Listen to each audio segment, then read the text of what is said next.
Pagi, Bu. Pagi Pak, silakan masuk. Terima kasih. Pak Ginto ya?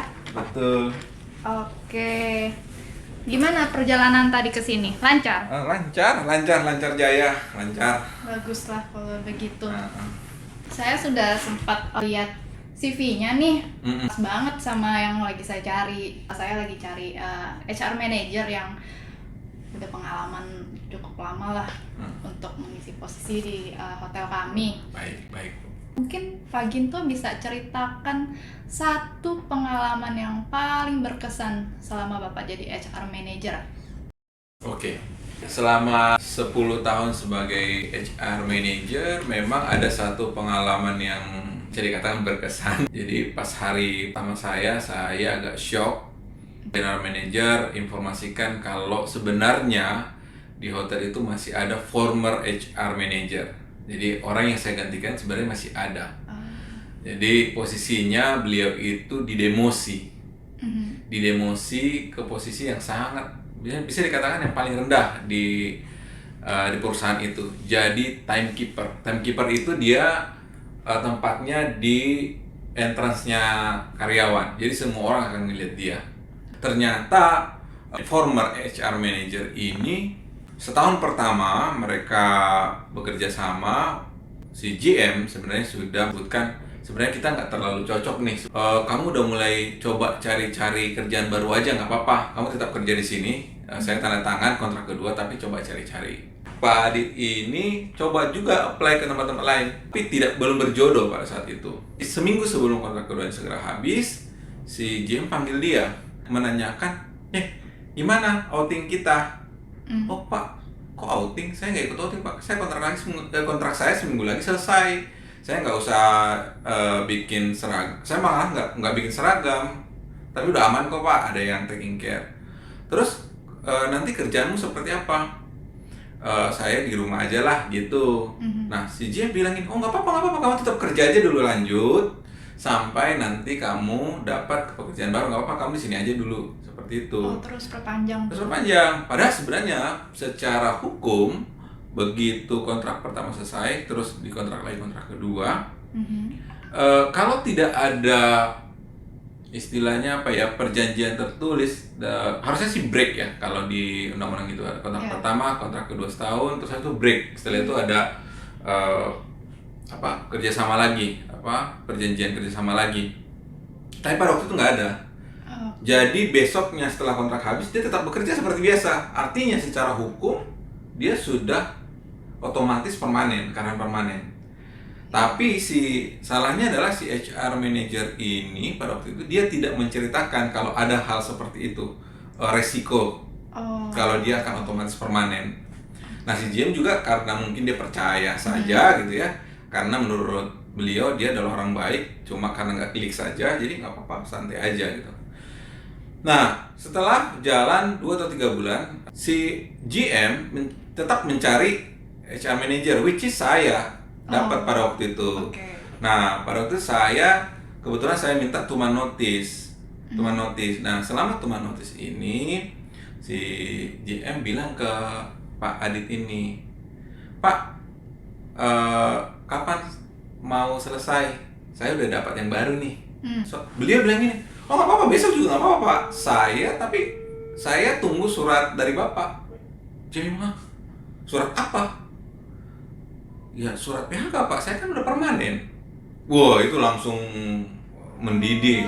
Setelah pembicaraan itu langsung didemosi. Nah tugas pertama saya adalah gimana caranya biar beliau ini tidak nyaman di tempat bekerja, dengan harapan suatu saat dia akan resign dengan sendirinya. Jadi saya ditugaskan untuk itu. Tapi saya waktu itu belum dapat kepercayaan daripada GM pada saat itu. Karena masih baru. Awal join dan saya tahu cerita itu, saya langsung tanya sih, kenapa nggak di PHK saja, mumpung masih sedikit pesangonnya kan masih baru. Terus beliau bilang bukan masalah uangnya, tapi nggak rela gitu, karena dia menusuk saya dari belakang. Ceritanya seperti itu. Menarik ya ceritanya. Tapi kalau misalkan Pak Ginto nih bisa mengulang waktu ke masa itu, apa sih yang mau Pak Ginto ubah? Saya cukup yakin cukup tepat ya, cukup tepat. Akan tetapi yang akan saya ulang, saya pikir saya harus melakukan lebih cepat sebenarnya. Jadi pada waktu itu saya terlalu mengulur waktu, merasa kalau yang bersangkutan ini karena sesama ya sama rekan sejawat lah ya, HR bisa dibicarakan baik-baik gitu. Ternyata tidak. Jadi saya terlalu banyak membuang waktu untuk secara proses langkah-langkah ke Disnaker yang paling tepat menurut saya. Tapi ngomong-ngomong nih, misalkan nih agak pertanyaan agak ini nih, agak Saya nggak enak. Kalau misalkan Bu Patricia jadi GM-nya pada waktu itu, apa yang akan Ibu lakukan? Aduh, apa ya? Kayak jadi mikir nih. Kan saya jadi GM-nya ya, mungkin akan melakukan hal yang sama. Mungkin akan ngedemosi dia, tapi baik untuk nggak demosi dia menjadi timekeeper. Iya. Karena itu akan apa ya? Kayak mempermalukan gitu ya, Mempermalukan, karena dia di depan persis ya, Iya. entrance ya. Jadi tempat lain mungkin di BOH juga, BOH tetap gitu. di BOH. Kira-kira menurut Pak Ginto nih, root cause-nya apa sih? Kok dia bisa sampai ada problem yang sekompleks itu ya? Sangat kelihatan root cause-nya di sini adalah mungkin pada waktu itu si GM tidak terlalu tegas untuk memutuskan. Karena mungkin karena rasa iba juga kan, karena cukup senior beliau ini, jadi berpikir agak susah dapat pekerjaan di tempat baru, jadi tidak langsung tegas. Kalau misalkan nih ternyata Pak Ginto yang ada di posisi Pak Radit, gimana tuh Pak? Masa sih nggak bergeming, pesangon gede begitu? Oke.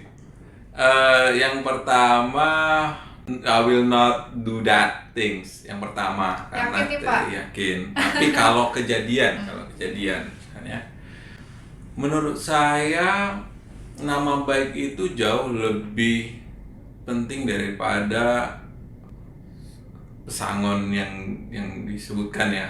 Walaupun memang secara angka cukup besar. Jadi memang nama baik itu penting sekali. Jadi taruhlah kita dapat pesangon, tapi kita tidak bisa bekerja lagi, sama aja gitu kan. Iya. Kalau jadinya tidak ada klik dengan GM, saya akan selesaikan kontrak ya.